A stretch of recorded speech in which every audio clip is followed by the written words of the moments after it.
ओम श्री गणेशाय नमः। राधे राधे दोस्तों, आप सभी का मेरे चैनल वत कथा एस्ट्रोलॉजर में स्वागत है। दोस्तों, आज की वीडियो में आपको खुद के बेबी बॉय होने के लक्षण बताने वाली हूँ, क्योंकि मेरे भी 2 बेबी बॉय हैं और दोनों प्रेगनेंसी के टाइम पर देखिए कौन से लक्षण मेरे सेम थे और कौन से लक्षण मैच नहीं करते थे, उसकी मैं जानकारी देने वाली हूँ। तो ये वीडियो आपके लिए बहुत ही इंफॉर्मेटिव होने वाला है, काफ़ी इंटरेस्टिंग रहेगा। अगर आप में ये जिज्ञासा है कि आपकी होने वाली जो संतान है वो एक लड़का है या लड़की है, तो दोस्तों ये वीडियो आपके लिए बहुत ही इम्पोर्टेंट रहेगा। इस वीडियो में दोस्तों मैं 12 ऐसे लक्षण बताने वाली हूँ जो बेबी बॉय होने पर दिखाई देते हैं। इनमें से अगर आप में कुछ लक्षण में मैच करते हैं तो आप अंदाज़ा लगा सकते हैं कि आपकी होने वाली जो संतान है वो एक लड़का होगा या लड़की होगी। दोस्तों, उन लक्षणों की जानकारी देने से पहले अगर अभी तक आपने मेरा चैनल सब्सक्राइब नहीं कर रखा तो सब्सक्राइब जरूर कर लें, बगल बेल आइकन को दबा दें, जिससे मेरी आने वाली सभी लेटेस्ट वीडियो का नोटिफिकेशन सबसे पहले आप तक पहुँच सके। दोस्तों, इस वीडियो में जो मैं आपको लक्षण बताने वाली हूँ, देखिए पूरी प्रेगनेंसी यानी स्टार्टिंग से लेकर डिलीवरी तक कौन कौन से ऐसे लक्षण मतलब दिखाई दिए दोनों प्रेगनेंसी के टाइम पर, वही लक्षण मैं आपको बताने वाली हूँ। सबसे पहला जो लक्षण है दोस्तों, जैसे ही मतलब प्रेगनेंसी कंसीव करी उसके बाद जैसे मुझे पता लगा कि मैं प्रेग्नेंट हूँ, तो उसके देखिए 1 महीने बाद ही मतलब मुझे बहुत ज़्यादा वोमिटिंग हुई।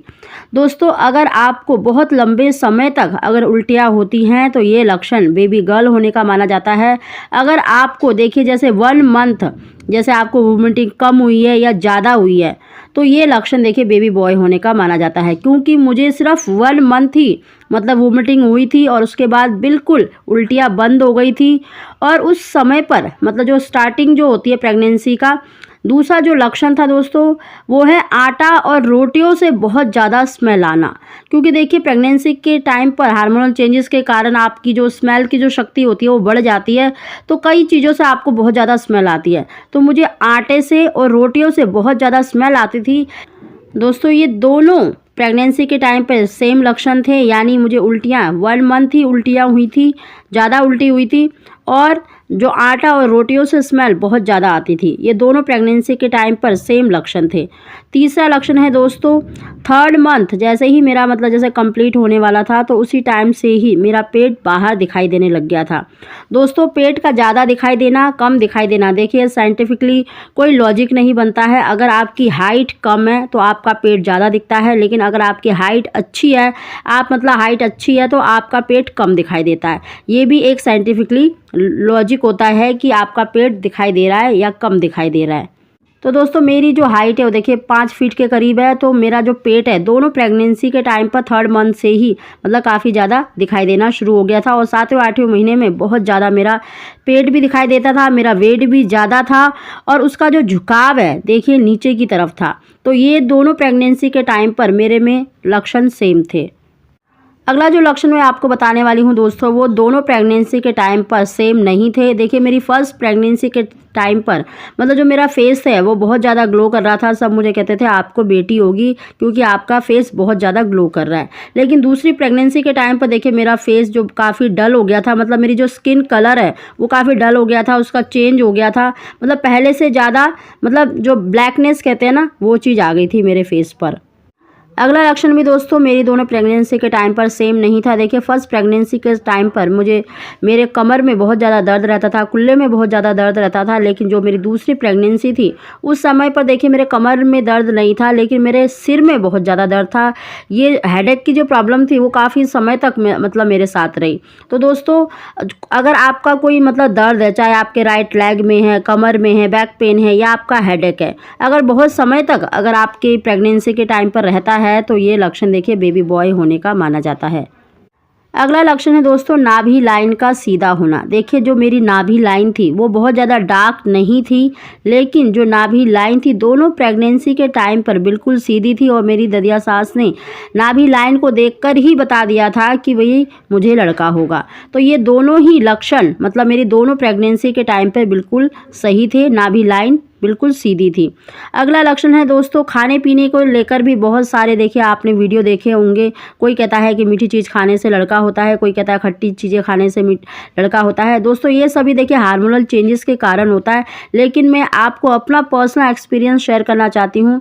दोस्तों साइंटिफिकली जब अगर आपके शरीर में जैसे मीठे की कमी होती है तो आपको मीठा खाने का मन करता है। अगर आपके शरीर में देखिए खट्टी चीज़ों की जैसे कमी होती है तो आपको खट्टी चीज़ें खाने का मन करता है। तो इनका देखिए कोई लॉजिक नहीं है लड़का लड़की से।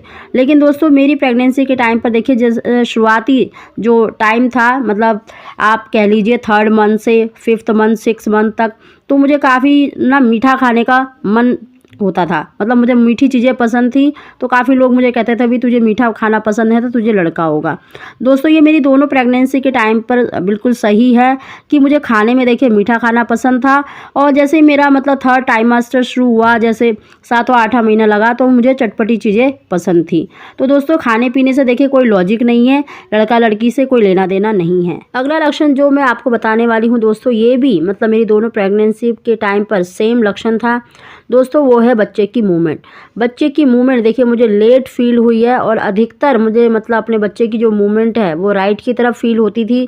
और जैसे ही मुझे मतलब 7वां महीना लगा तो उसके बाद से मुझे अपने बच्चे की जो मूवमेंट है वो नाभि के नीचे वाले हिस्से में ज़्यादा महसूस होती थी और खाना खाने के बाद ही ज़्यादातर वो हलचल करता था। तो दोस्तों आप भी ये चीज़ नोटिस करें कि आपका बच्चा किस टाइम पर ज़्यादा मूवमेंट करता है। उस टाइम पर आपको देखना है कि वो किस तरफ ज़्यादातर मूवमेंट करता है। अगला लक्षण दोस्तों मेरी दोनों प्रेगनेंसी के टाइम पे बिल्कुल सेम था, वो है यूरिन की बहुत ज़्यादा प्रॉब्लम होना। यानी मुझे यूरिन की बहुत ज़्यादा प्रॉब्लम होती थी, बहुत ज़्यादा, मतलब मैं बार बार ही टॉयलेट जाती थी 5-5 मिनट में। मतलब मैं जब मेरा 7वां 8वां महीना लगा तो उस टाइम पे तो मुझे बहुत ज़्यादा मतलब पेशाब की दिक्कत होती थी, बहुत ज़्यादा मतलब यूरिन की दिक्कत होती थी। तो ये मेरा दोनों मतलब प्रेगनेंसी के टाइम पर सेम सिम्टम्स था। और अगला लक्षण है दोस्तों, प्रेगनेंसी के टाइम पे देखिए मेरे जो हाथ पैर हैं वो काफ़ी ठंडे रहते थे और ज़्यादातर जो हाथ पैरों के जो छोटे छोटे बाल हैं, देखिए मोस्टली मेरे हाथों में पैरों में बाल नहीं दिखते हैं, लेकिन प्रेगनेंसी के टाइम पर मेरे जो हाथों और पैरों के जो छोटे छोटे बाल होते हैं वो दिखाई देने लग गए थे। यानी वो बाल मेरे ग्रो कर रहे थे। अगर आपके हाथ पैरों के बाल ग्रो कर रहे हैं तो ये लक्षण भी देखिए बेबी बॉय होने का माना जाता है। अगला लक्षण भी दोस्तों दोनों प्रेगनेंसी के टाइम पे बिल्कुल सेम था और ये लक्षण तो मैं कहती हूँ 99% अधिकतर महिलाओं में देखा गया है दोस्तों, वो है एसिडिटी की प्रॉब्लम होना। अगर आपको शुरुआती दिनों से ही मतलब आपको एसिडिटी की प्रॉब्लम होती है, सीने में आपके तेजाब बनता है, जलन होती है, आप कुछ भी खाते पीते हैं, तो ये लक्षण देखिए बेबी बॉय होने का ही माना जाता है। क्योंकि मेरी दोनों प्रेगनेंसी के टाइम पर मुझे पूरी प्रेगनेंसी मतलब डिलीवरी तक ये मतलब प्रॉब्लम मुझे फेस करनी पड़ी है और ये लक्षण दोनों प्रेगनेंसी में सेम था और अधिकतर गर्भवती महिलाओं जिन्होंने बेबी बॉय को जन्म दिया है उनमें देखा गया है। तो दोस्तों ये मैंने काफ़ी सारे आपको लक्षण अपने शेयर करे हैं, खुद के लक्षण शेयर करे हैं। अगर आप में कुछ भी मैच करते हैं तो आप अंदाज़ा ज़रूर लगा सकते हैं कि आपको लड़का होगा या लड़की होगी। लेकिन दोस्तों ज़रूरी नहीं है कि ये लक्षण आप में मैच करे, क्योंकि देखिए सभी की बॉडी अलग होती है, हार्मोनल चेंजेस भी अलग अलग होते हैं, तो ज़रूरी नहीं है कि आप में भी दिखाई दें। ये सिर्फ दोस्तों एंटरटेन के तौर पर बनाई गई वीडियो है और मैंने अपना पर्सनल एक्सपीरियंस आपके साथ शेयर करा है। तो दोस्तों वीडियो पसंद आई हो तो इसको लाइक ज़रूर करें। आप सभी को ओम श्री गणेशाय नमः।